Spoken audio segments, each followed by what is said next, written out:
Class শেষ। ওয়াসেনাথ gate থেকে বেরিয়ে পড়েছে। সে লাইব্রেরিতে যাবে। রিমি হলে চলে গেছে।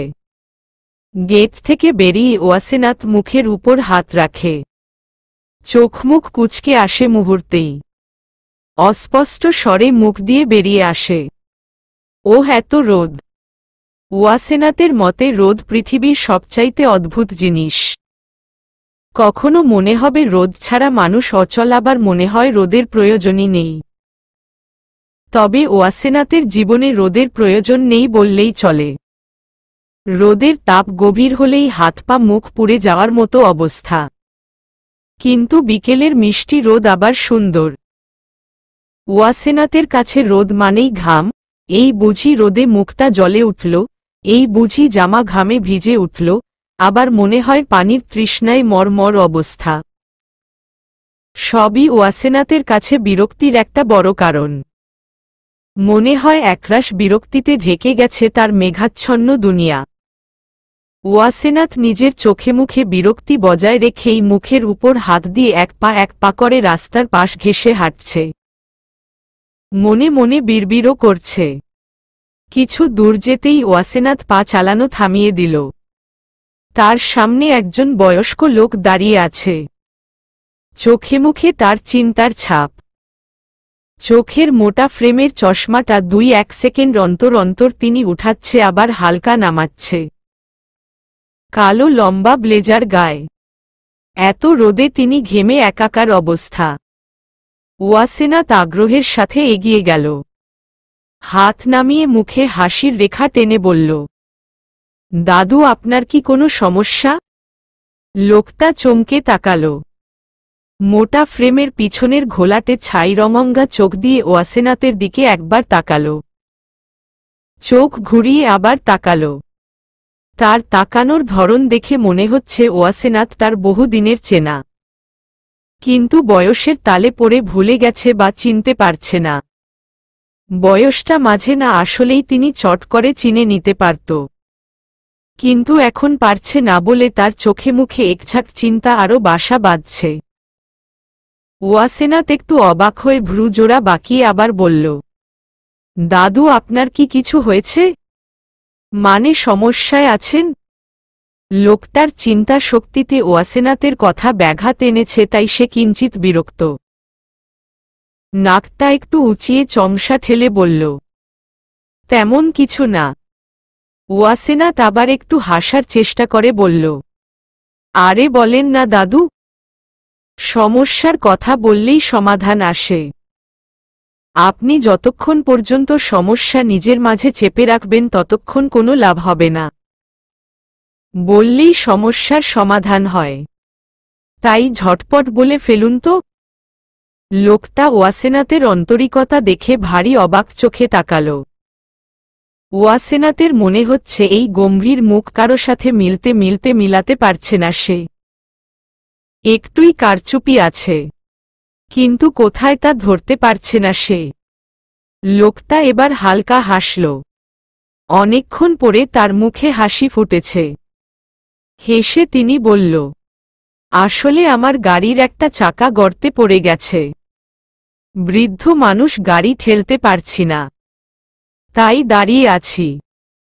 ওয়াসেনাথ যেন চট করেই তার সমস্যার সমাধান বের করে ফেলেছে এমন একটা ভঙ্গি করে বলল, আরে ব্যাস এই টুকনি সমস্যা নিয়ে আপনি এত চিন্তিত মুখে তাকিয়েছিলেন, আমি তো ভেবেছি এই বুঝি আপনি আইনস্টাইনের দায়িত্বপ্রাপ্ত ব্যক্তি, তাই আপনি মহান চিন্তায় ব্যস্ত। যদিও আপনাকে সেই দায়িত্ব দেওয়া হতো আমি কিন্তু আপনাকে সাহায্য করতে পারতাম না। ওয়াসেনাথের কথা শুনে লোকটি কৌতূহলী চোখে তাকিয়ে থাকে তার দিকে। ওয়াসেনাথ মিটমিটিয়ে হেসে উঠে বলল, আসলে আমি তো কমার্সের স্টুডেন্ট, সায়েন্স কিভাবে পারবো বলেন। ওয়াসেনাথ আবার হাসে, সাথে সামনে দাঁড়িয়ে থাকা লোকটিও। মাথা কাত করে ওয়াসেনাথ গাড়ির চাকাটা দেখে। রাস্তার একপাশের একটা ছোট গর্ত, তাতে বৃষ্টির জমে থাকা পানি আছে, আর সেই পানিতেই চাকা ডেবে গেছে। ওয়াসেনাথ খুবই ভাবুক হয়ে ভাবল। তারপর গম্ভীর সুরে বলল, আমি পিছন থেকে ধাক্কা দিচ্ছি, আপনি গাড়ি স্টার্ট দিয়ে তোলার চেষ্টা করুন। লোকটা সাথে সাথে উত্তেজিত গলায় বলল, আরে না না, তুমি পারবে না, এটা অনেক কঠিন আর কষ্টের কাজ। আমি লোক ডেকে দিয়েছি, সবাই চলে আসবে কিছুক্ষণ পরেই, অপেক্ষা করি না হয়। ওয়াসেনাথ নাছোড় বান্দা, কাজটা না করলে তার ভাত হজম হবে না এমন অবস্থা তার। মুখ কাচুমাচু করে সে বলল, না না, আমি সাহায্য করব মানে করব।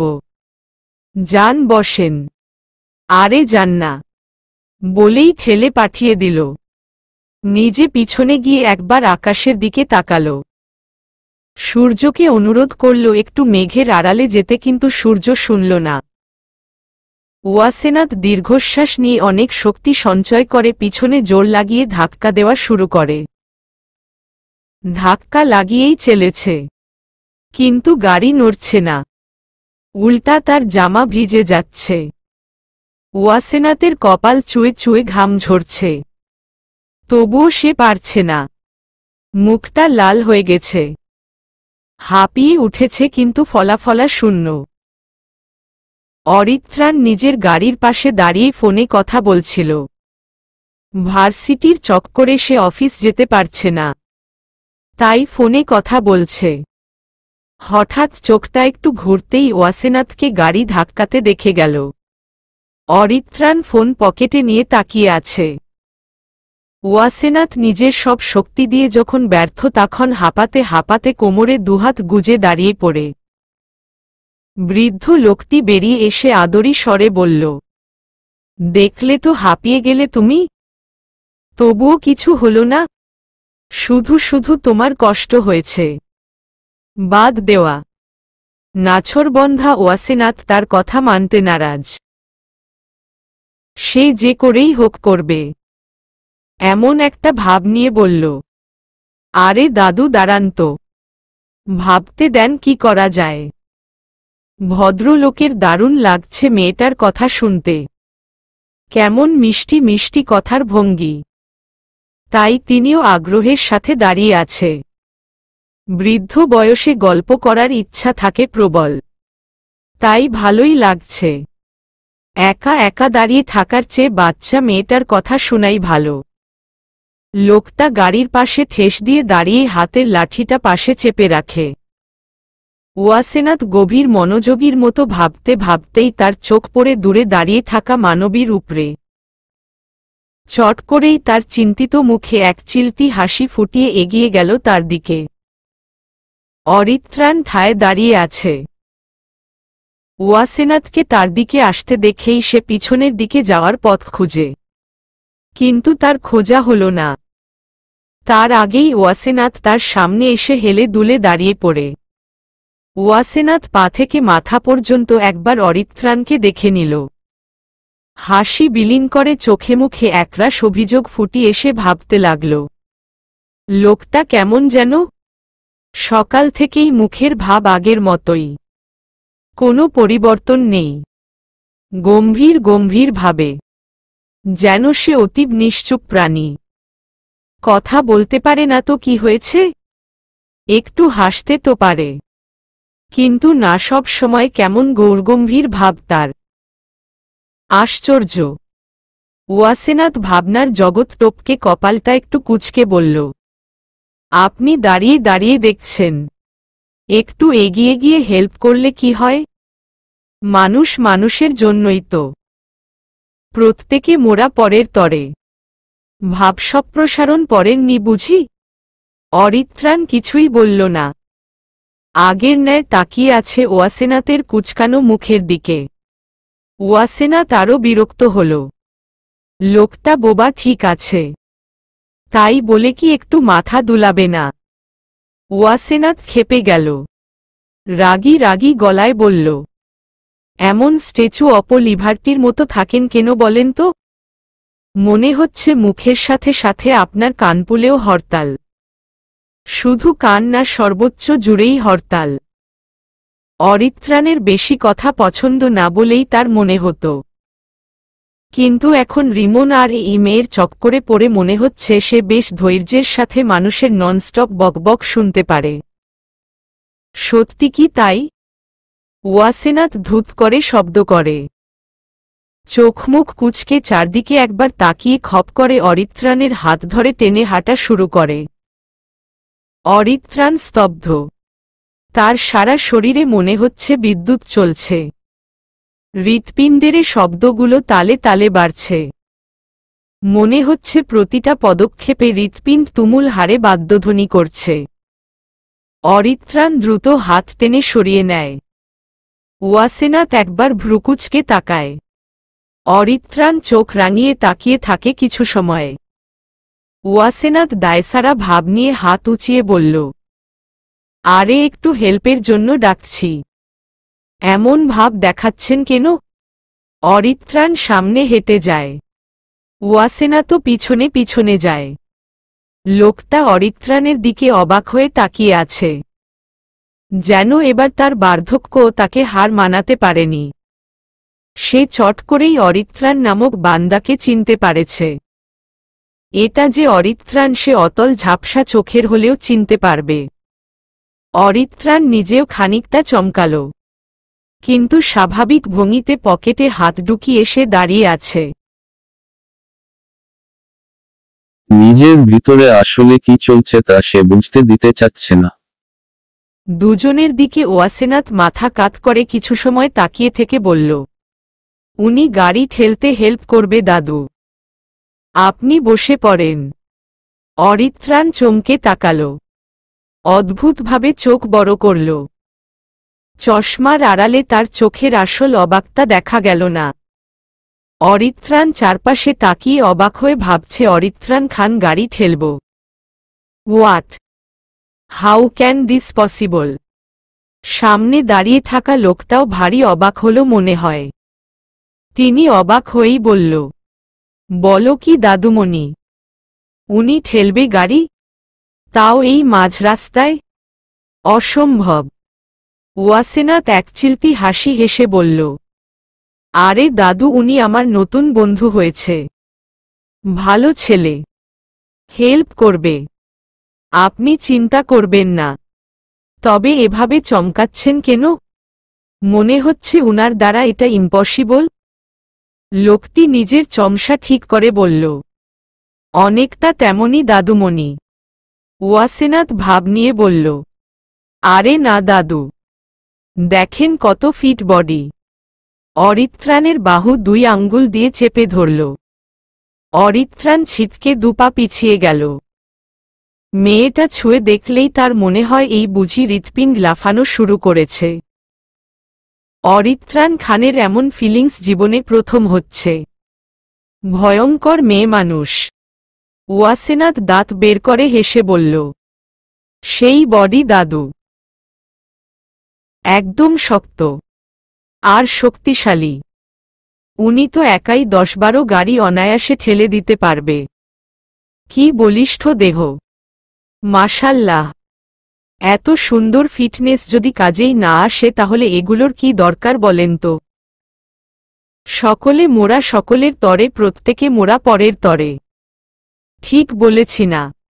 অরিত্রাণ হা হয়ে আছে। এই মেয়ে তাকে অরিত্রাণ খানকে দিয়ে গাড়ি ঠেলাবেই, তাও তার নিজের দাদার গাড়ি। হুম, এই ভদ্র লোক অরিত্রাণ খানের দাদা অরহাম খান। তিনি এখনও অরিত্রাণের দিকে তাকিয়ে। অরিত্রাণের সেদিকে হেল দুল নেই। সে ভাবছে এই মাঝরাস্তায় সে গাড়ি ঠেলবে, যেখানে তার গাড়ির দরজা খোলার জন্য 4-5 জন লোক অনায়াসে কাজে থাকে। ওয়াসেনাথ তাড়াহুড়া দেখিয়ে বলল, এত কি ভাবছেন? পিছনে চলুন তো, আমার সাথে এদিকে আসুন। আর দাদু, আপনি গাড়ি স্টার্ট দিয়ে চেষ্টা করুন। চলেন। অরিত্রাণের চোখে মুখে একটা অদেখা রাগ ফুটে উঠেছে। সব হয়েছে ওই রোহিত শেখের জন্য। হাতে পেলে কুচি কুচি করবে তাকে। অরিত্রাণ খান কি জিনিস বুঝিয়ে দিবে। ভার্সিটির প্রফেসর হওয়া দেখিয়ে দিব। অরিত্রাণ রেগে আছে। তুমুল তার রাগ এখন। তবুও সে ওয়াসেনাথের পিছন পিছন গেল। ওয়াসেনাথ প্রাণপণ ঠেলেই চলেছে। অরিত্রাণ একবার গাড়ির দিকে তো একবার ওয়াসেনাথের দিকে তাকাচ্ছে। ওয়াসেনাথ ঠোঁট চেপে চোখ বাঁকিয়ে বলল, আরে ঠেলেন না। অরিত্রাণ শার্টের হাতা ভাঁজ করে। সামনের কিছু সংখ্যক চুল চোখের সামনে থেকে পিছনে ঠেলে দেয়। চশমাটা খুলে প্যান্টের পিছনের পকেটে রাখে। উবো হয়ে গাড়িতে হাত রাখতেই ওয়াসেনাথের হাতের উপর হাত পড়ে। অরিত্রাণের আবার কাঁপুনি ধরে। দ্রুত হাত সরিয়ে নেয়। ভয়ঙ্কর এই মেয়ে এবং এর ছোঁয়া। অরিত্রাণ হাত সরিয়ে আবার একটু জোরে ধাক্কা দিতেই গর্ত থেকে উঠে যায় গাড়ি।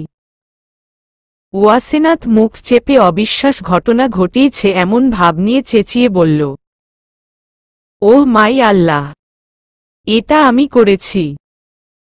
ইয়াহুহুহুহু। অরিত্রাণ কপাল কুঁচকে বিরক্তি নিয়ে তাকিয়ে হাতা ঠিক করে চশমাটা দ্রুত পরে নিল। সকলের কাছ থেকে নিজেকে আড়াল করার প্রচেষ্টা তার, বিশেষ করে এই মেয়েটার থেকে। যেহেতু একই ভার্সিটি। অরহাম এগিয়ে এসে অপরিচিত ভঙ্গিতে বলল, থ্যাঙ্কস মিস্টার।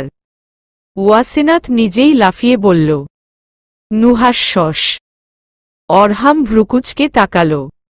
ঠোঁট একপাশে নিয়ে বলল, মিস্টার নুহাশ্বাস। অরিত্রাণ হাত মিলাল। তিনি অনেক অবাক। তবুও বিস্মিত কণ্ঠে বলল, এই বলিষ্ঠ দেহ কাজে এসেছে তাহলে। Good, very good.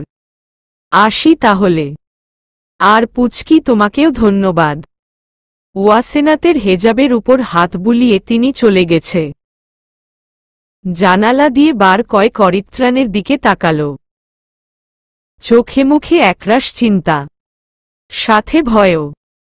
রাগ উঠলে না জানি বাচ্চা মেয়েটার ক্ষতি না করে দেয় অরিত্রাণ। তিনি জানে অরিত্রাণ নিজের রাগ দমিয়ে রাখতে জানলেও ছেড়ে দেয় না। তাই তার চোখে মুখে শত শত দুশ্চিন্তা ফুটি উঠেছে। গাড়ি চালানো শুরু করে তিনি। অরিত্রাণ উল্টা ঘুরে হাঁটা দিতেই ওয়াসেনাথ এগিয়ে বলল, আরে আরে যান কই। অরিত্রাণ থেমে যায়। ওয়াসেনাথ অনুনয় বিনয় করে বলল, সামনের লাইব্রেরিতে একটু যাবেন? কিছু বই কিনব। প্লিজ জজ। অরিত্রাণ একবার বলতে চেয়েছে এভাবে টেনে কথা কেন বলে এই মেয়ে, কিন্তু বলল না। কি মনে করে সে চুপচাপ ওয়াসেনাথের পাশ ঘেঁষে হাঁটা শুরু করে। ওয়াসেনাথ মহা খুশি। খুশিতে ডাকুমডুকুম হয়ে সে হাঁটছে। মাথায় অন্য বুদ্ধি কাজ করছে। অরিত্রাণ তাকাচ্ছে না তার দিকে। রাস্তায় সে কখনোই এভাবে খোলামেলা হাঁটেনি। তার উপর বাংলাদেশ। একদম তার অপছন্দনীয় জায়গা। কেমন যেন চারপাশে ময়লা আবর্জনা, স্যাঁতস্যাঁতে পরিবেশে। ভাবতেই দম বন্ধ লাগছে তার। কিছুদূর যেতেই ওয়াসেনাথ বলল, আচ্ছা আপনি না হয় কথা বলতে পারেন না, তাই বলে কি হাসতেও পারেন না? সব সময় এমন গোমুট ধরে থাকেন কেন? জানি জবাব দিতে পারবেন না, তাও বলছি এমন মুখ করে ঘুরবেন না। কেমন অদ্ভুত লাগে। মানুষই মনে হয় না। যদিও আমি দেখিনি তবুও বলছি মনে হয় ওই পরিত্রাণ মনস্টারের মতো। হুহ। অরিত্রাণ বিস্ময়ে হতভম্ব হয়ে তাকাল। মেয়েটা না হয় তাকে চিনে না, তবুও একটা মেয়ের কাছ থেকে এত ভয়ঙ্কর কথা নিজের নামে শুনেই তার অদ্ভুত লাগছে। নামটা যে তার নামকেই বিকৃত করে করা হয়েছে তা সে বেশ বুঝতে পারছে। অরিত্রাণ থেকে পরিত্রাণ। অরিত্রাণ আর ভাবল না। ওয়াসেনাথ সামনে হাত তাক করে বলল, ওই তো দেখা যাচ্ছে লাইব্রেরি, চলেন। অরিত্রাণ ভাবলেশহীনভাবেই হেঁটে চলে। ওয়াসেনাথ লাইব্রেরিতে দাঁড়িয়ে একটা একটা করে বইয়ের নাম বলছে। এই ফাঁকেই অরিত্রাণের চোখ গেল ওয়াসেনাথের দিকে। হাইট 5 ফিট 3 ইঞ্চি হবে হয়তো, ওয়েট 44-46 হবে, বয়স একদম পুচকি টাইপের 18-19 হবে। নীল আর আকাশীর মিশ্রণে অদ্ভুত একজোড়া চোখ। ফর্সা বললে ভুল হবে। মনে হয় সৃষ্টিকর্তা দুধ দিয়ে বানিয়েছে, তখন বেশি সাদা হয়ে গেছে ভেবে এক বাটি আলতা ঢেলে দুধে আলোতা গায়ের রং করেছে। তবে গায়ের রং কেমন তা অরিত্রাণ বলতে পারল না। শুধু মুখ আর হাতের অল্প অংশই দেখা যাচ্ছে। চকলেট রঙের গ্রাউন আর চকলেট রঙের হেজাবে নিজেকে ডেকে রেখেছে। সূর্যের প্রখর রোদে গালের দুপাশ লাল হয়ে আছে। কপালে ঘামের ছড়াছড়ি। কথা বলার সময় ফুলা গালটা একটু পরপর নড়ে উঠছে। অরিত্রাণ আর স্ক্যান করতে পারল না। চোখ সরিয়ে ঘড়ি দেখছে। যেতে হবে তার এখনই। অরিত্রাণ পিছন ঘুরতে যাবে তার আগেই ওয়াসেনাথ নিজের একগাদা বই অরিত্রাণের দিকে বাড়িয়ে দিয়ে বলল, এই যে আপনি এই বডি সডি কেন বানিয়েছেন? একটু হেল্প করেন। আপনাদের এই বডি আল্লাহ দিয়েছে, যাদের নেই তাদের হেল্পের জন্য নেন। অরিত্রাণ চোখ ছোট করে কিছু সময় স্তব্ধ হয়ে তাকিয়ে থাকল। হাত বাড়িয়ে দিল না। ওয়াসেনাথ চরম বিরক্তি নিয়ে গুমুট গলায় বলল, তাকিয়ে কি দেখছেন? নেন না। গেট পর্যন্ত নিলেই হবে। এমন ভাব নিয়ে তাকিয়ে আছেন মনে হচ্ছে আপনি আমার বস, কিন্তু আমি আপনাকে পার্সোনাল অ্যাসিস্ট্যান্ট ভেবে এসব বলছি, তাই আপনি মহা অবাক।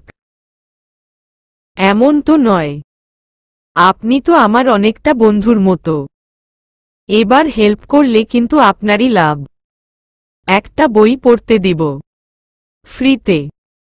আবার একদম দিয়ে দিব না, কিন্তু শুধু পড়তে দিব। ওকে, এবার হেল্প করেন। অরিত্রাণ হা করে থেকেই নিজের হাত বাড়িয়ে দিল। ওয়াসেনাথ বইগুলো দিয়ে আরও কয়েকটার নাম বলতে বলতে বলল, আপনার হাতগুলো এত ফর্সা কেন? মুখটা তো তেলতেলে শ্যামলা। অরিত্রাণ কিছু বলল না। সাবলীলভাবেই বইগুলোর দিকে তাকিয়ে আছে। ওয়াসেনাথের মনে হচ্ছে লোকটার মাঝে অনেক গাফলা আছে। এত বেশি নিশ্চুপ আর মুখে বিন্দুমাত্র রিয়েকশন নেই। লোকটা অতিমাত্রায় রহস্যময় একটা লোক। লোকটার মাঝে ওয়াসেনাথ প্রচণ্ড মাত্রায় রহস্য গন্ধ পাচ্ছে। ওয়াসেনাথ বইয়ের স্তূপ অরিত্রাণের হাতে তুলে দিয়েছে। অরিত্রাণ ঘুমুট মুখে শুধু তাকিয়ে তাকিয়ে দেখছে। আর নিজের ধৈর্যের পরীক্ষা নিজেই নিচ্ছে। সব বই নিয়ে ওয়াসেনাথ দীর্ঘশ্বাস নিয়ে একটু হাসল। অরিত্রাণ ভাবছে মেয়েটা যদি একবার জানত সে কে, তখন ভয়ে আত্মা কেঁপে উঠত। ভাগ্য খুবই ভালো এই মেয়ের। তা না হলে অরিত্রাণকে দিয়ে কাজ করানোর শাস্তি শরীর খণ্ডবিখণ্ড করে বুঝিয়ে দিত। ওয়াসেনাথ টাকা জমা দিতে যাবে এমন সময় একটা পিচ্চি মেয়ে তার জামা টেনে ধরে। ওয়াসেনাথ ঘাড় ঘুরিয়ে তাকাল। ভ্রুকুচকে প্রশ্ন করব, কি চাই বাবু? বাচ্চাটা হাতের বেলি ফুলের মালা দেখিয়ে বলল, নিবেন আপু? ওয়াসেনাথ তাকিয়ে থাকে। 5 বছরের একটা মেয়ে। কোথায় এখন মায়ের কোলে ঘুমানোর কথা, তা না করে এই কড়া রোদে দাঁড়িয়ে মালা বিক্রি করছে। ওয়াসেনাথের চোখে মুখে মায়া ফুটে উঠে। অরিত্রাণ ভ্রু বাঁকিয়ে কপাল কুঁচকে আছে। একবার বাচ্চা মেয়েটাকে তো একবার ওয়াসেনাথকে দেখছে। সাথে বিরক্ত আর রাগ উপচ পড়ছে, তবে দেখাতে পারছে না। ওয়াসেনাথ নিজের বিশাল স্তূপের বইগুলো থেকে কিছু বই খুঁজে খুঁজে বের করল। অরিত্রাণ হাঁসফাঁস করছে। তার এখন রাস্তার ওই ময়লা পানির গর্তে সবগুলো বই ফেলে দিতে ইচ্ছে করছে। ওয়াসেনাথ কিছু বই দোকানে ফিরত দিল। তা থেকে যে টাকা বেঁচে গেছে সেগুলো পিচ্চি মেয়েটার হাতে দিয়ে সবগুলো মালা নিয়ে নিল। পিচ্চি বাচ্চাটার সাথে সাথে অরিত্রাণও অবাক। পরক্ষণেই ফালতু নাটক বলে সে মুখ ঘুরিয়ে নিল। রাগে তার চোখ লাল হয়ে উঠছে। এই মেয়েকে এখানেই পুঁতে দিতে ইচ্ছে করছে, কিন্তু সে ঝামেলা চাচ্ছে না, তাই চুপ করে আছে।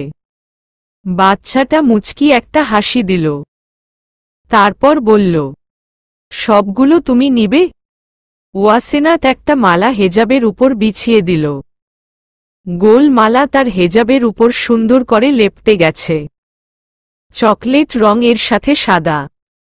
মণিমুগ্ধকর একটা দৃশ্য। বাচ্চাটার মাথায় হাত বুলিয়ে ওয়াসেনাত বলল, হুম, নিলাম তো।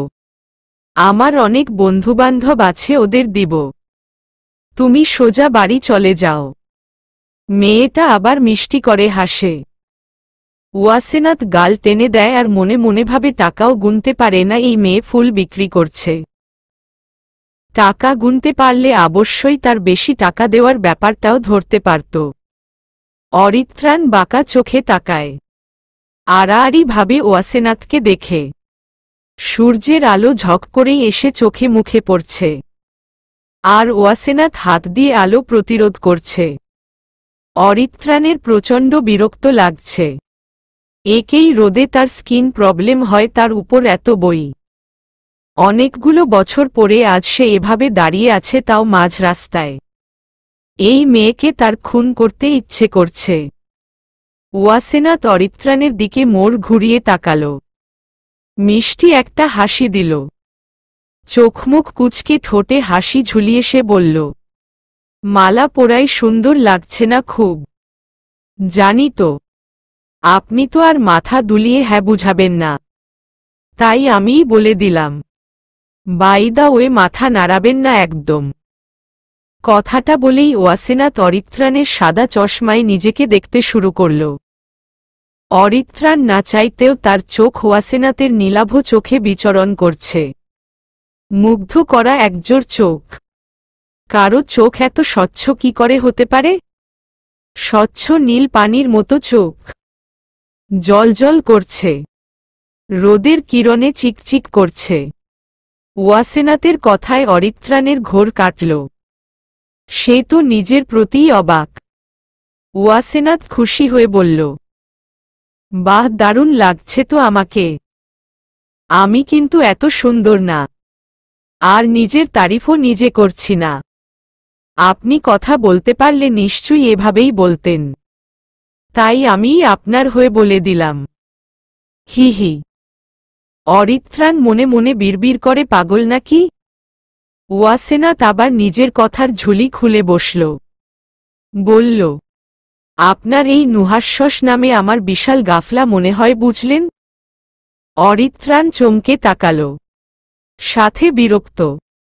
এমন টেনে নামটা বলে মনে হয় কানের মাঝে ঝনঝন করে বাজে। জাস্ট বিরক্তকর। পরক্ষণেই ভাবে মেয়েটা কি তাকে চিনতে পেরেছে? কথাটা ভাবতে ভাবতেই নিচের দিকে চোখ রাখল। ওয়াসেনাত সামনে হাঁটতে হাঁটতে বলল, নুহাস্যস নামটা প্রাণবন্ত নাম। আপনি তো নির্জীব টাইপের লোক, তাই এই নামটা আপনার সাথে মানায় না। আকরু টাইপের করে সবসময় এমন মুখের হাসিতে তালা বদ্ধ করে রাখেন কেন বলেন তো? মাঝে মাঝে হাসবেন। হাসির চাইতে বিকল্প ভালো থাকা আর কিছু নেই। অরিত্রাণ কথাগুলো মনোযোগ সহকারে শুনলেও কানে নিল না। কিছুদূর আসতেই ওয়াসেনাত বলল, চলে এসেছি, দাঁড়ান আমি নি। ওয়াসেনাত বইগুলো নিতে গিয়েই অরিত্রাণের হাতের উপর হাত পড়ে। অরিত্রাণের হাতে পাতা নড়ে উঠে। ওয়াসেনাত বইগুলো টেনে নিয়ে একটা বই বের করে। অরিত্রাণের দিকে এগিয়ে দিয়ে বলল, নেন, এটা আপনার জন্য। পড়ে আবার ফিরিয়ে দিন। বইটা আমি এখনো পড়িনি। বাবলি নাম, সুন্দর হবে মনে হয়। আসি। অরিত্রাণ বইটা হাতে নিতে চাইল না, তবুও ওয়াসেনাত জোর করে হাতের ভাঁজে দিল। অরিত্রাণ বই হাতে হাঁ করে তাকিয়ে আছে। ওয়াসেনাত মালাগুলো ঠিক করে নিতে নিতেই হলের গেটের ভিতরে ঢুকে গেল। আবার গেট থেকে অর্ধেক দেহ আর মাথা বের করে পিছনে তাকিয়ে একটা হাসি দিল। হাত নাচিয়ে বলল, থ্যাংক ইউ। অরিত্রাণী কিছু সময় ঝুম ধরে দাঁড়িয়ে থাকে। তারপর হাতের বইটি নাড়াচাড়া করে দেখে কি মনে করে গাড়ির ভিতরে ছুঁড়ে দেয়। রাগে শরীর কাঁপছে তার। এইটুকু বাচ্চা একটা মেয়ে অরিত্রাণকে পিয়ের মতো খাটাল। What the hell! অরিত্রাণ চেঁচিয়ে নিজের গাড়িতে একটা জোরে লাথি মারে। গাড়িটা মুহূর্তেই কেঁপে ওঠে। আজ অরিত্রাণের রাগ তুঙ্গে আছে। অরহাম অরিত্রাণের সাথে দেখা করতে তার হোটেল রুমে এসেছে, কিন্তু এসেই এমন কিছু দেখবে ভাবতে পারেনি। অরিত্রাণ নিজের বডি গার্ডসদের মেরে নিচে ফেলে রেখেছে।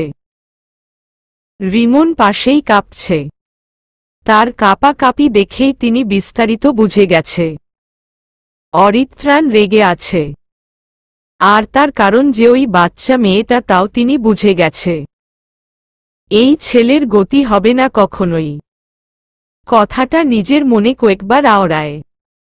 ধীর পায়ে রিমনের পাশে দাঁড়িয়ে পড়ে তিনি ফিসফিসে রিমনের কানের কাছে বলল, কি হয়েছে রিমন?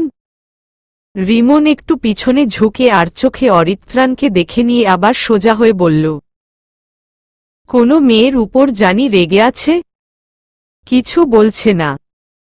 মেয়েটা মনে হয় এমন কিছু করেছে যা তার পছন্দের বাহিরে, তাই এমন করছে।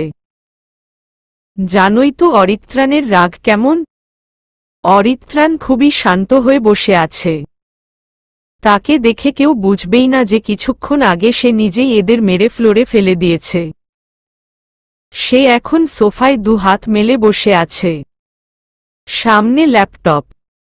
তার স্কিনে চোখ বুলিয়ে চলেছে সে। হাতে ওয়াইনের গ্লাস। কিছুক্ষণ পরে নিজেই বলল, দাদাজান বসে পড়ো। অরহাম নিজেও ভীতু হয়ে আছে। এই অরিত্রাণ রাগলেও বুঝা যায় না, খুশি হলেও বুঝা যায় না। এমনকি মারার সময়ও তার চেহারার পরিবর্তন হয় না বিন্দু পরিমাণ। তাই বুঝাই যায় না সে আসলে কোনো মুডে আছে। অরিত্রাণ গ্লাসে চুমুক দিয়ে পা নাচিয়ে বলল, তা তুমি এখানে কেন? অরহাম জবাব দিল না। তাকিয়ে আছে অরিত্রাণের দিকে। অরিত্রাণ গ্লাস পাশে রাখে। কাচের টেবিলের সাথে গ্লাসের ঘর্ষণেও শব্দ হয়। সেই হালকা শব্দেও উপস্থিত সবাই কেঁপে উঠে। ল্যাপটপে একটা ইমেইল পাঠিয়ে সে অরহামের দিকে শান্ত দৃষ্টিতে তাকিয়ে বলল, কিছু একটা প্রশ্ন করেছিলাম মনে হয়? অরহাম হুড়মুড়িয়ে বলল, এমনিই দেখা করতে এসেছি। তোমার সাথে দেখা করতে আমার কোনো কারণ লাগে বলে মনে হয় না। অরিত্রাণ একটু পিছনে ঝুঁকে দাদার দিকে ক্ষীণ চোখে তাকিয়ে বলল, তা লাগে না। After all you are my grandfather. দাদা হও বলে কথা। তা কি নিবে বলো? ওয়াইন চলবে? অরহাম একটু সহজ হল। অরিত্রাণের মেজাজ ভালো, তাই তিনিও খুশ মেজাজে বলল, অবশ্যই। অরিত্রাণ দাদার হাতে এক গ্লাস ধরিয়ে দিল। অনেকক্ষণ দুজনেই চুপ থাকল। অরহাম ভনিতা না করে বলল, মেয়েটা বাচ্চা, তোমাকে চিনি না, তাই ওভাবে ব্যবহার করেছে। আর তুমি কেন ভার্সিটিতে গিয়েছ আমি তা জানি না, কিন্তু মেয়েটা ভালো একটা মেয়ে। তোমার সাথে সে কিছুতেই যায় না, তাই নিজের সাথে ওকে জোড়াবে না। তোমার ক্রোধের ঝাঁজ যাতে ওকে না ফোয়াতে হয়। আশা করি ইউ হ্যাভ টু আন্ডারস্ট্যান্ড। কথাটা বলেই তিনি উঠে গেলেন। ঘূর্ণিঝড়ের কবলে পড়তে চান না তিনি, কিছুতেই না। অরিত্রাণ কিছুই বলল না। সেও গ্লাস রেখে দিল। ওয়াসেনাথ জানালার পাশে হেলান দিয়ে বসে আছে। দক্ষিণের দিকের জানালা এটা। বাহিরে বৃষ্টি হচ্ছে ঝুম ধরে। থেকে থেকে বজ্রপাত হচ্ছে আকাশে। নীল বিশাল রেখা চমৎকার করে আকাশে ফুটে উঠছে। দারুণ সে দৃশ্য। কালো আকাশ মুহূর্তেই ফর্সা পরিষ্কার হয়ে উঠছে। ওয়াসেনাতের হাতে একটা বই, প্রেমিক উপন্যাসের বই। তার পড়তে ভালো লাগে। রোমান্টিক ওয়েদার সাথে রোমান্টিক উপন্যাস।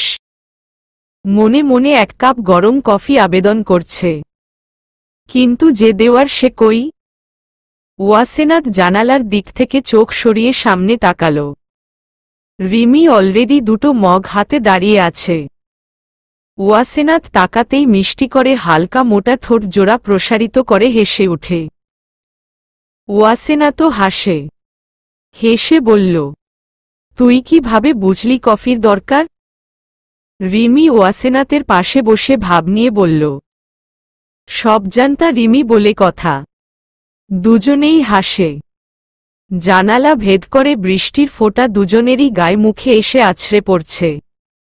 ওয়াসেনাত নিজের কালো প্লাজুর নিচটা একটু উঁচিয়ে পা বৃষ্টি পানিতে মেলে দেয়, যাতে জানালা ভেদ করে আসা বৃষ্টি তার পায়ে পড়ে। ওয়াসেনাত মগে চুমুক দেয় আর ভাবে, সেই সবুজ চোখের ব্যক্তির কথা। কে ছিল সে? কোথায় তার গন্তব্য? কেন বাঁচিয়েছিল তাকে? কোথায় বা আবার চলে গেল? নানা চিন্তায় তার মাথা নড়ে উঠে। তার যে একবার বড্ড দেখতে ইচ্ছে করছে সেই সবুজ চোখের অধিকারী লোককে। ওয়াসেনাতকে অন্যমনস্ক দেখে রিমি হালকা ধাক্কা দিয়ে বলল, কিরে, কার কথা ভাবস? ওয়াসেনাত আনমনে বলল, সবুজ চোখের সেই লোকটার কথা। কই গেল বলতো? আমি কিভাবে বলবো? তুই জানছ আর আল্লাহ জানে। ভূতটু তো হতে পারে বুঝলি। সবুজ চোখ ভূতেদেরও হয়। ওয়াসেনাত বিরক্তি নিয়ে বলল, ধত, ভূত বুঝি আমাকে বাঁচাবে? ঠেকা পড়ল নাকি? তা পড়ে নাই। তবে মানুষ বলে তো মনে হয় না। বিলুপ্ত প্রাণী না হলে কি বাঁচিয়ে ক্রেডিট না নিয়ে চলে যাবে বল? মানুষ হলে পাক্কা ক্রেডিট নিতে চলে আসত। ওয়াসেনাত জবাব দিল না। দীর্ঘশ্বাস নিয়ে আবার মেঘাচ্ছন্ন আকাশের দিকে তাকাল। কত সুন্দর বৃষ্টি। ঈশ্বর একটু ভিজাতে পারলে ভালো হতো। কিন্তু তা পড়বে না ভেবে খারাপ লাগছে ওয়াসেনাতের। তাদের এই রুমটাতে 4 জন থাকার কথা। কিন্তু রিমির বাবা আর তার বাবা কথা বলে 2 জন বাদে কাউকে এলাও করল না। তাই তারাই এই রুমে থাকে, একা। ওয়াসেনাত আবার নুহাসের কথা ভেবেও কিছু সময় অবাক হয়ে বসেছিল। একটা লোক এতটা নিশ্চুপ প্রাণহীন হয়ে কিভাবে থাকতে পারে? এতটা চুপচাপ, যেন নিঃশ্বাসেরও শব্দ নাই। কিন্তু কিভাবে এটা সম্ভব? হাউ? ব্যালকনির রেলিং ধরে দাঁড়িয়ে আছে অরিত্রাণ। রেলিংয়ের উপর তার দুহাত। মাথায় কি চলছে বলা যাচ্ছে না। কালো টি-শার্টের হাতাটা তার বাহুর সাথে লেপ্টে লেগে আছে। বাহিরের বৃষ্টিতে তার শরীর ভিজে যাচ্ছে। সে নড়ছে না। একদৃষ্টিতে বৃষ্টির ফোঁটা দেখছে। মনে হচ্ছে সে গণনা করছে ফোঁটাগুলো। রিমন ভীতু হয়ে পাশে দাঁড়ায়। বন্ধু হলেও সে অরিত্রাণকে জমের মতো ভয় পায়। এত হিংস্র কেন ছেলেটা তা রিমনের মাথায় আসে না। ভার্সিটি লাইফেও এতটা হিংস্র, রাগী ছিল না। তবে চুপচাপ থাকার স্বভাব বহুদিনের। রিমনের পায়ের শব্দে অরিত্রাণ বলল, ছোঁয়া কি হৃৎপিণ্ড কাঁপানোর শক্তি রাখে? রিমিন হতবাক। এমন একটা আজব প্রশ্ন সে মোটেও আশাবাদী নয়, তাও অরিত্রাণ থেকে তো জীবনেও না। এটা কেমন প্রশ্ন? এই প্রশ্ন করছেটা কে? অরিত্রাণ? আর হৃৎপিণ্ড? ছোঁয়া? কি সব বলছে সব গুলিয়ে যাচ্ছে তার। সে কিছু বলতে পারছে না। অনেক ভেবে বলল, ভাই ডিকশনারিতে থাকতে পারে। একটু খুঁজে দেখি দাঁড়া। অরিত্রাণ সামনে থেকে চোখ সরিয়ে রিমনের দিকে তাকাল। দৃষ্টিতে ঠান্ডা ভাব। রিমনের মনে হচ্ছে সে আবার কিছু ভুল বলেছে। কিন্তু কি? ডিকশনারিতে তো সব অর্থই পাওয়া যায়। এটার অর্থও থাকবে। ও পরোক্ষ নেই, তার মাথায় এলো এটা তো ওয়ার্ড না। তাই চেঁচিয়ে বলল, সরি দোস্ত, সরি। গুগলে সার্চ দিয়ে বলছি, দাঁড়া। গুগল মামার কাছে সব প্রশ্নের উত্তর আছে। তোরটাও থাকবে, নো চিন্তা দোস্ত। আমি আসি। এই গেলাম, এই আবার টুপ করে চলে এলাম। দাঁড়াও। কথাটা বলেই রিমন দেয় এক দৌড়। ভয় তার বুক কাঁপে, ধুরু ধুরু করে। সিংহের সামনেও নিজেকে তার সেফ মনে হয়। অরিত্রাণ খানের চাইতে সিংহ ভালো। অরিত্রাণ গভীরভাবে বৃষ্টি দেখছে। ভালো লাগা বলতে তার জীবনে কিছু নাই। সে সর্বোচ্চ চূড়ায় পৌঁছাতে চায়। সে শুধু উচ্চস্তরে যেতে চায়, যেখানে পৌঁছালে তার সমকামী কেউ থাকবে না। দুনিয়ার সব অধিপত্য সে নিজের করে পেতে চায়। উপরওয়ালাও তাকে বেশ সাহায্য করছে। এটার জন্য মাঝে মাঝে সে খুবই কৃতজ্ঞতা প্রকাশ করে তার প্রতি। চোর হলেও ইমানদার আছে, ঠিক এই কথাটার মতো। সেই গন্তব্যে যাওয়ার পথে যে যে বাধা হয়ে দাঁড়াবে সবাইকে সরিয়ে দিবে সে। তার হৃদয়ের প্রতিটি খাঁজ পাথরের তৈরি।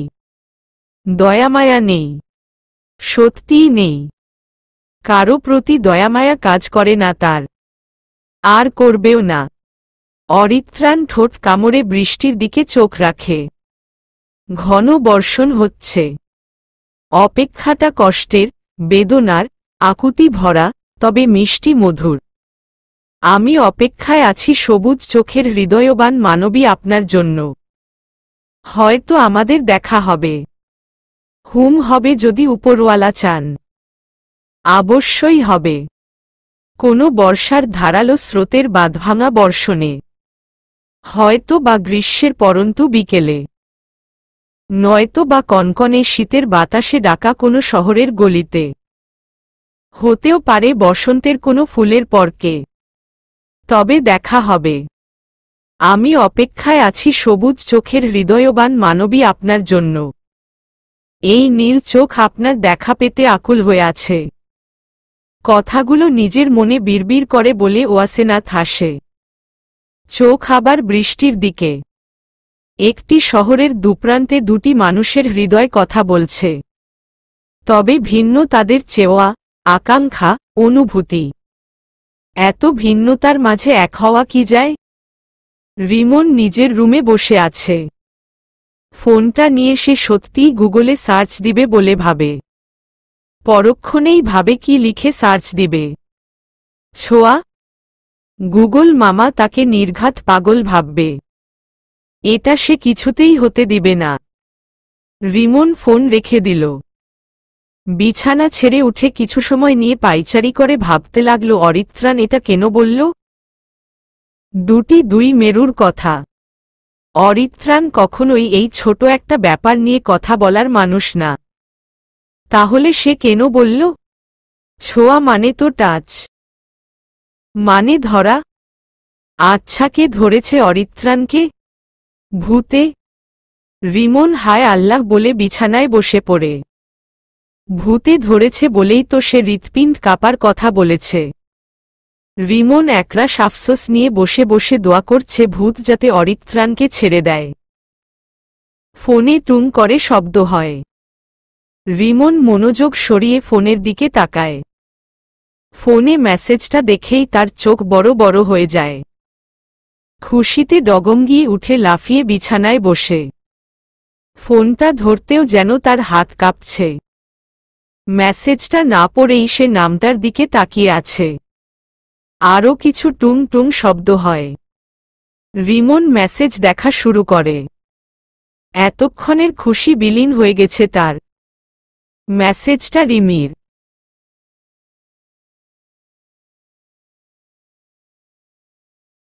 রিপ্লাইয়ে তাকে ইচ্ছামতো ঝাড়ছে সে। রিমির মেসেজে লেখা, শালা কোনো হারামিরে তুই? আমি ঝুগরুটে? শালা তোর 14 গুষ্ঠি ঝুগরুটে। আমারে আসছে উল্টাপাল্টা কথা বলতে। ওই শালা এখন রিপ্লাই দেশ নাকা? রিপ্লাই দে। রিমন হতবাক হয়ে বসে আছে। মনে মনে নিজেকেই ঝাড়ি দিল, আসলেই তার উচিত হয়নি ঝুগরুটে বলা। ঈশ্বর কেন যে বলল, এখন নিজেই ঠেলা বুঝতেছে। রিমন কাপা হাতে একটা মিথ্যা কথা লিখে দিল। লিখল, সরি, আসলে আর একজনকে মেসেজ দিতে গিয়ে ভুলে আপনাকে দিয়ে দিয়েছি। I am very sorry. রিমির মেজাজ আরও বিগড়ে গেল। রাগে সে কটমট কটমট করছে। ওয়াসেনাথ পাশে বসে বইয়ের পাতা উল্টাচ্ছে আর পড়ছে। হঠাৎ রিনির রণচণ্ডী মুখের দিকে সে মোড় ঘরিয়ে অবাক হয়ে বলল, কি হয়েছে তোর? রিমি রাগে গিজগিজ করতে করতে বলল, কি হয় নাই তাই বল। এই লোকটারে সামনে পাইলে জুতা পিটা কর্মু বলে দিলাম। সরি মারতে আসছে মানে? পরে বলমু আগে ঝাড়ি দিয়ে নি। ওয়াসেনাথ আবুল বনে গেল। সে আবার বই পড়ায় মন দিল। রিমি রিপ্লাই দিল, আপনার সরি আপনার কাছে রাখেন। জীবনে যদি আর এইরকম কিছু ভুল করেও চলে আসে খুন করে দিব বলে দিলাম। রিমন বিষম খেল। তার মনে হচ্ছে মেয়েটা তাকে মেসেঞ্জারের ভিতরে এসে মেরে যায়। রিমন সাহস নিয়ে আবার বলল, সরি বলেছি তো। আশা করি আপনি বড় হৃদয়ের মানুষ। মোটেও না, আমি এত ভালো মানুষ না। রিমন কথা বাড়ালো এরও কিছু সময়। রিমি তো মনে হচ্ছে রাগে শুধু আগুন হচ্ছে। অনেক সময় পরে রিমি ঠান্ডা হয়। রিমন আর মাথা গরম করতে চায় না, তাই কথা বেশি বাড়ায় না আর। ফোনটা বিছানায় ছুঁড়ে দিয়ে শান্তির একটা শ্বাস নেয়। কেমন যেন ভালো লাগা কাজ করছে। মনে মনে ভাবে সে এই ঝগড়ুটের প্রেমে পড়ল না তো? আবার মনে মনে বলে উঠে, আরে না, প্রেমে কেন পড়ব? আর আমি প্রেমে পড়লে তো মহা বিপদ। জীবনে বিয়েই করা হবে না। অরিত্রাণ খান বিয়ে না করলে যে আমিও করতে পারব না। রিমন বিছানায় গড়াগড়ি করে।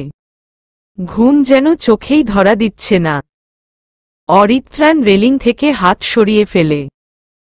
হঠাৎ তার ওয়াসেনাথের দেওয়া বইয়ের কথা মনে পড়ে। অরিত্রাণ নিজের রুমের দরজা খুলে বাহিরে বেরিয়ে আসে। দ্রুত পায়ে পার্কিং সাইডে গিয়ে নিজের গাড়ি থেকে বইটা বের করে নিয়ে আসে। বিছানায় বসে বইটা নাড়িয়ে চাড়িয়ে দেখে। অদ্ভুত এক অনুভূতি হচ্ছে তার। কেন যেন বইটা খুলতে ইচ্ছে করছে না। বাবলি লেখাটার নিচে লেখা বুদ্ধদেব গুহ। এর আগে কখনোই সে এই লেখকের বই পড়েনি। সে তো বই পড়েই না। যাও পড়ে তাও সব বিখ্যাত অর্থনীতিবিদদের বই, বিজন্যাসের বই। এসব আবার কেমন বই? এটাই সে ভাবছে। মনে মনে খুবই ইন্টারেস্টিং মনে হচ্ছে। তাই বইটা উল্টে পড়া শুরু করে। কয়েক পাতা পড়েই তার অনীহা দেখা দিচ্ছে। তবুও পড়ছে, কিন্তু মাঝ বরাবর আসতেই অরিত্রাণের চোখ কপালে। এই ধরনের বই সে তার এই জীবনে আগে পড়েনি। রোমান্টিক বই। নায়ক নায়িকার কাছে আসার হালকা রোম্যান্স দেখেই অরিত্রাণ শিউরে উঠে বইটা টেনে 2 খণ্ড করে ছুঁড়ে দিল বেডের নিচে।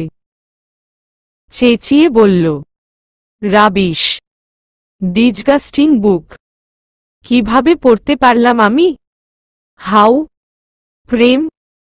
এগুলো আবার হয় নাকি? বাংলা লেখকদের আবেগ বেশি, তাই এসব লেখে আবেগে দুনিয়া চলে নাকি? আবেগে ভেসে যায় বলেই এরা জীবনে কিছুই করতে পারে না। হু, জাস্ট হোপার। অরিত্রাণ প্রচণ্ড রাগে ওয়াশরুমে ঢুকে পড়ে। শাওয়ার অন করে তার নিচে দাঁড়িয়ে পড়ে অরিত্রাণ। রাগে তার ইচ্ছে করছে ওয়াসেনাথের ঘাড় থেকে মাথা আলাদা করে দিতে। কিভাবে সে অরিত্রাণ খানকে এমন বাজে একটা বই দিতে পারে? হাউ? দিহান আর আরশি ওয়াসেনাথদের ক্লাসমেট। দুজনের বেশ প্রেম চলে। দুজনেই মাঠের এক প্রান্তে বসে প্রেম আলাপ করছে। তা দেখে ওয়াসেনা তার রিমি মিটমিটিয়ে হাসছে। কিছু সময় পরে রিমি বেশ গম্ভীর হয়ে বলল, ভার্সিটি থেকে পিকনিকে যাচ্ছে, যাবি তো? নাকি কলেজ লাইফের মতো বাবা দিবে না করে নাচবি? ওয়াসেনাথ রাগী রাগী চোখে তাকাল। মুখ বাঁকিয়ে বলল, যাব না কেন যাব, বাবা দিলেই যাব। রিমি দীর্ঘশ্বাস নিয়ে বলল, তোর ওই হিটলার বাবা তোরে যাইতে দিব বলে তোর মনে হয়? ওয়াসেনাথের চোখ বড় বড় হয়ে আসে, মেজাজ গরম হয়। এই মেয়েটা সুযোগ পেলেই তার বাবাকে হিটলার ডাকে। এটা কোনো কথা? পৃথিবীর কোনো মেয়েই তার বাবার নামের সাথে হিটলার নামটা সহ্য করতে পারবে না। সেখানে রিমি সবসময় তার বাবাকে হিটলার বলে। রাগে শরীর রি রি করে উঠে তার। অদ্ভুতভাবে কিছুক্ষণ তাকিয়ে থেকে বলল, একদম এমন আজেবাজে লোকের নাম বাবার সাথে লাগাবি না। বাবা তো বাবাই, আবার এই হিটলারের সাথে মিলানোর মানে কি রিমি? রিমি মুখে ভেঙ্গচি কেটে বলল, সব বাবা আর জার্নালিস্ট বাবা এক হলো কেমনে? আর তোর বাবা তো সবচাইতে আলাদা। কথায় কথায় কল করলেই বলে ওয়াসেনাথ এদিকে যাবে না, এটা করবে না, ওটা খাবে না, ওদের সাথে কথা বলবে না, সব ছেলেদের সাথে মিশবে না, ব্লা ব্লা ব্লা। মনে হয় তুই শিশু। আল্লাহ তোরে বহুত ধৈর্য দিছে দোস্ততা, না হলে এত কথা কেমনে শুনে চলছ? বাবারা ভালো চায়, বুঝলি? আর আমি ভালো মেয়ে। তবে এবার বাবা যেতে দিবে। সাজেক যাওয়ার হচ্ছে আমার। বাবা বন্ধের কারণে নিতে পারে না। এবার তো একটা সুযোগ আছে, তাই যাব। অরিত্রাণ নিজের গোল চশমাটা ঠেলে দিয়ে গেটের ভিতরে প্রবেশ করছে। তার ডান পাশেই রিমন হেলে দুলে বিরক্তের সাথে হাঁটছে। ভার্সিটির গণ্ডি তো বহু আগেই শেষ করেছে সে, তবুও ভার্সিটিতে আবার আসতে হচ্ছে। ভালো লাগে না তার এই সব। ক্লাসে বসে থাকা বকবক লেকচার শোনা জাস্ট বিরক্তির একটা কারণ। তাদের বয়স তো নেহাত কম নয়। অনেকই হয়েছে। এখন তো বিয়ে শাদি করে বাচ্চার বাবা হওয়ার সময়। এখন কি আরে এই ভার্সিটির মোটা মোটা বই হজম করার দিন? কথাটা ভাবতেই রিমনের গোফ সহ মুখটা কালো হয়ে গেল। তার উপর আবার এই গোফ। সব মিলিয়ে তার এখন চরম অসহ্যকর অবস্থা। গেট দিয়ে কিছুদূর যেতেই বেসামালভাবে অরিত্রাণের কারো সাথে ধাক্কা লাগে। চশমাটা ঠিক করে সামনে তাকিয়ে থাকে কিছুক্ষণ। ওয়াসেনাথ মাঠের ঘাসের উপর পা গুটিয়ে বসে আছে। ওয়াসেনাথকে দেখেই তার বইয়ের কথা মনে পড়ে। সাথে রাগটাও চড়ে বসে। তার পাশে যে একজন মেয়ে দাঁড়িয়ে আছে সেদিকে তার খবর নেই। মেয়েটা ভ্রুকুচকে তাকিয়ে আছে তার দিকে। এত সুন্দর আর রূপবতী একটা মেয়ের দিকে সে চোখই দিচ্ছে না। ব্যাপারটা তার মোটেও পছন্দ হল না। মনে মনে বিড়বিড় করে বলল, কে এই ছেলে যে মাদৌলিকে দেখেও না দেখার ভান করছে?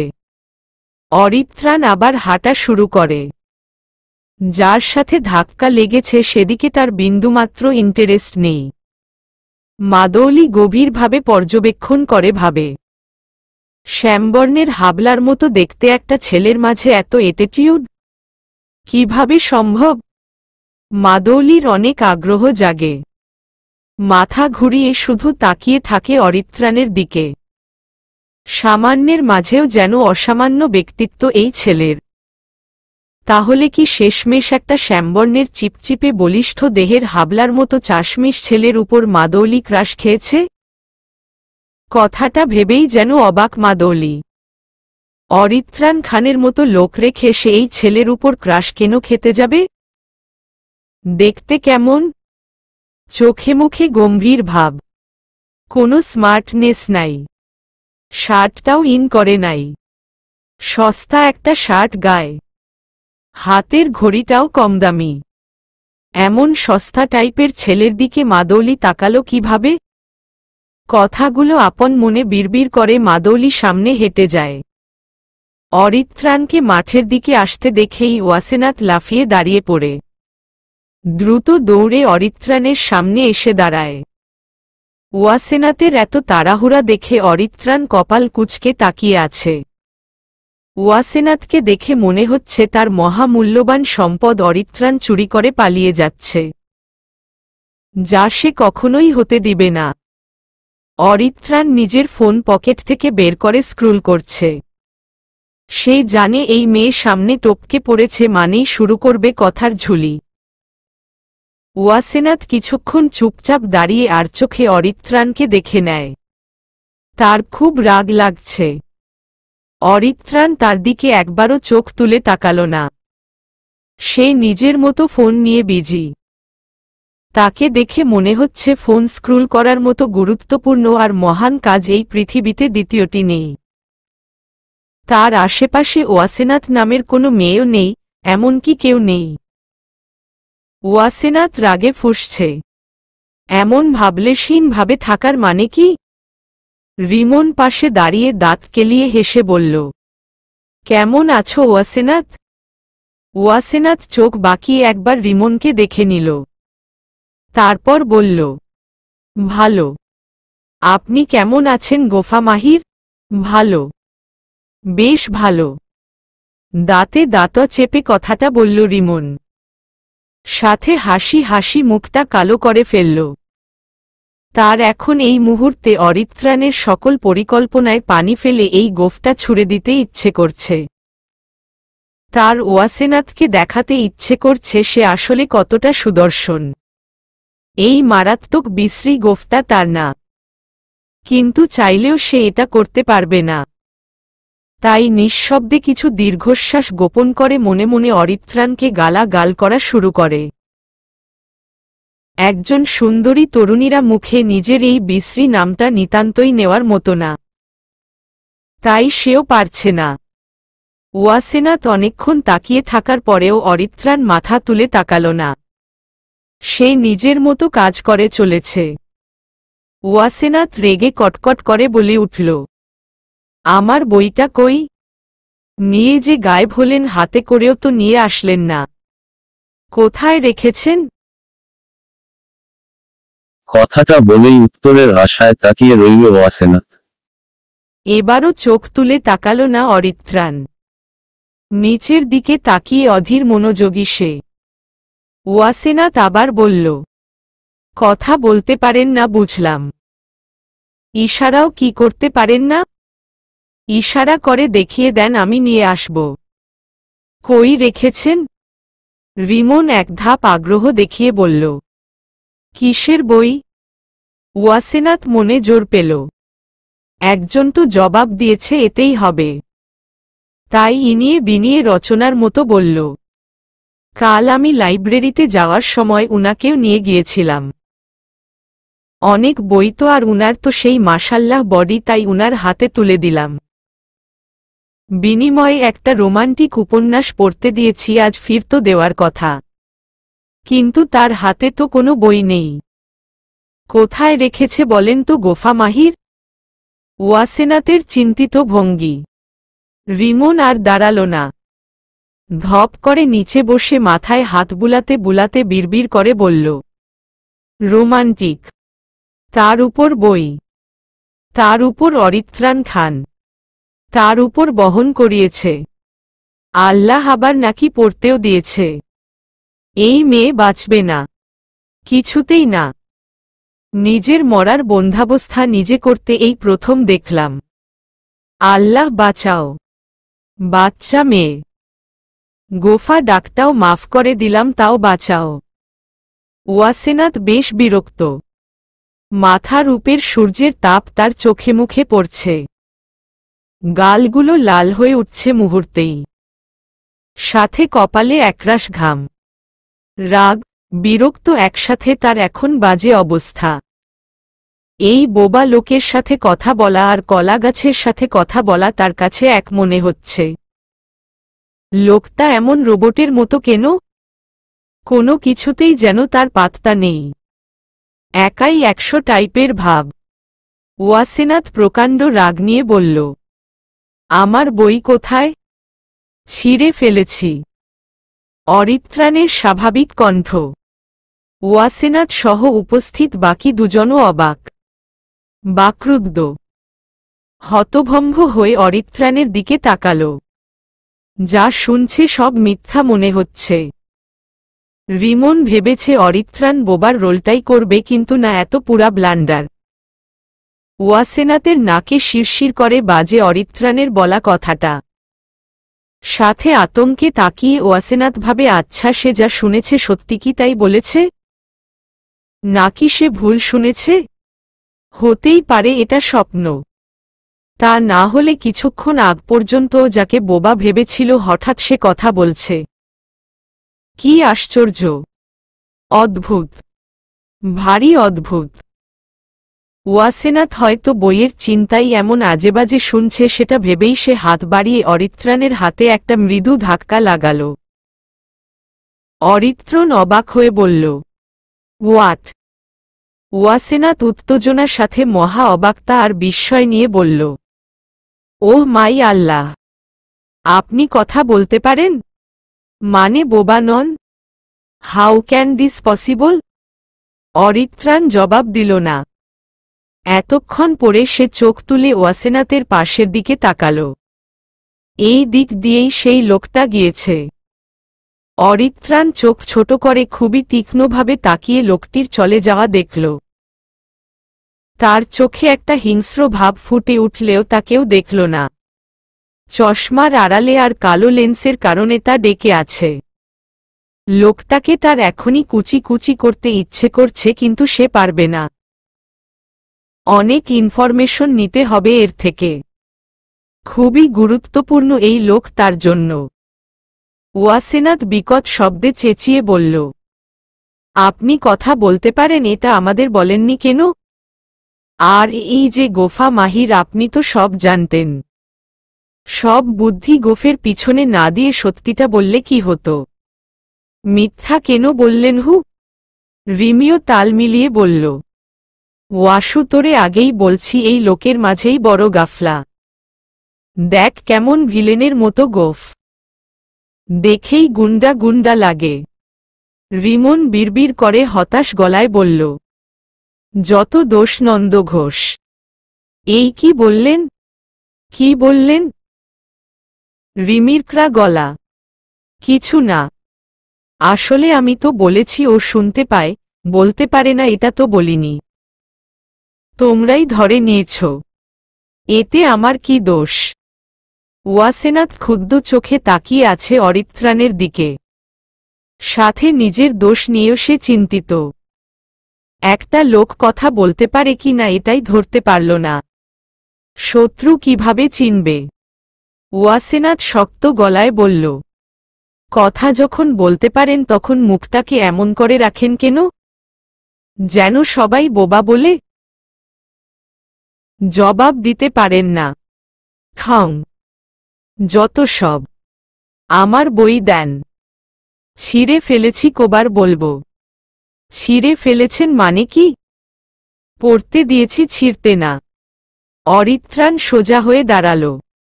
ফোন পকেটে ঢুকিয়ে নিচের দিকে তাকিয়ে বলল, আই থিঙ্ক বইটার দাম 3,400,000 হবে। সো ওই বইয়ের টাকা রিমন দিয়ে দিবে। এত চিৎকার চেঁচামেচির কিছু হয়নি। ওয়াসেনাথ অবাক। লোকটার ভাবখানা এমন যেন বই ছিঁড়ে মহান কাজ করেছে সে। ওয়াসেনাথ তিক্ত সুরে বলল, নো থ্যাঙ্কস। দরকার নেই আপনার মতো এমন আকরু টাইপের লোকের থেকে বইয়ের টাকা নেওয়ার। একটা কিনতে পারলে আর একটাও পড়াব। তবে আমার বই ছিঁড়ার প্রতিশোধ তো নিব। নিও। রিমন তোমাকে টাকা দিয়ে দিবে।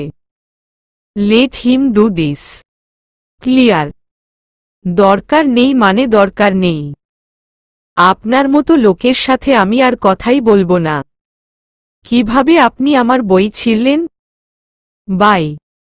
চল রিমি। একটা ফালতু লোক। অরিত্রাণ চোখ তুলে ওয়াসেনাথের দিকে তাকায়। তাকাতেই চোখ পড়ল ওয়াসেনাথের লাল হওয়া মুখের দিকে। ঘামে ভিজে তেলতেলে হয়ে আছে মুখটা, ঠিক ওই দিনের মতো যেদিন সে নিজের বাহুতে করে তুলে এনেছিল তাকে। লাল দুগাল, নাকটাও রাগে ফসফস করছে, লাল হয়ে আছে, কপাল চুয়ে ঘামের বিন্দু বিন্দু জল, আর পানিতে ভাসমান চোখজোড়া। অরিত্রাণের চোখগুলো খানিকের জন্য আটকে গেল ওয়াসেনাথের ঘামে ভেজা মুখের উপর। ওয়াসেনাথ রাগে রণচণ্ডী হয়ে মাথা ঘুরিয়ে হেজাবের একটা অংশ পিছনের দিকে ছুঁড়ে দিল। অরিত্রাণের মনে হয়েছে হেজাবের সে অংশ তার নিজের গালেই পড়েছে। ওয়াসেনাথ চোখের নিমিষেই বিলীন হয়ে গেল। অরিত্রাণ ছোট কিছু নিঃশ্বাস ফেলে রিমনের দিকে তাকাল। সে আগের ন্যায় মাঠে পা গুটিয়ে বসে বসে ঘাস ছিঁড়ছে, আর বিরক্ত ভঙ্গিতে বিড়বিড় করছে। অরিত্রাণ সব ঝেড়ে ফেলে আবার নিজের পরিকল্পনায় মন দিল। কিন্তু মনের কোনো এক খাঁজে আটকে আছে ওয়াসেনাথের ঘামে ভেজে সেই মুখ। আজকের এই মুখ তাকে ওই দিনের গুটিসুটি মেরে তার বুকে লেপ্টে থাকা সেই দৃশ্যকে জীবন্ত করে তুলছে। যেন খুবই মিষ্টি আকুতি ভরা আবেগ নাড়াচাড়া করছে তার মনের কোটারে। চলবে।